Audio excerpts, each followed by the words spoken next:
Today we are here at a fire damage property. Come, I'll show you. So apparently there was an electrical burn, and what I find quite interesting, you see the smoke is still here. I mean, this property has been cleaned out already, right? But you see the bubbles here, the smoke everywhere there, so there has been lots of heat here already. But then down there, like, nothing seems to be touched. On the other end here, at this edge of this door frame, this is actually where it's completely burned. And then here, obviously, you have the opening to the attic, which luckily didn't catch fire, because then probably with the wood framing upstairs or in the attic, that would have been crazy and much more dangerous. So yeah, I think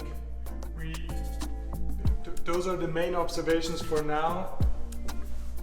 Obviously, interesting property. We are in a third floor in a multi-family apartment building here, and today we are going to record a video, and then already it's Friday today. On Monday there is going to be the electricians, because this is now going to be completely fully remodeled.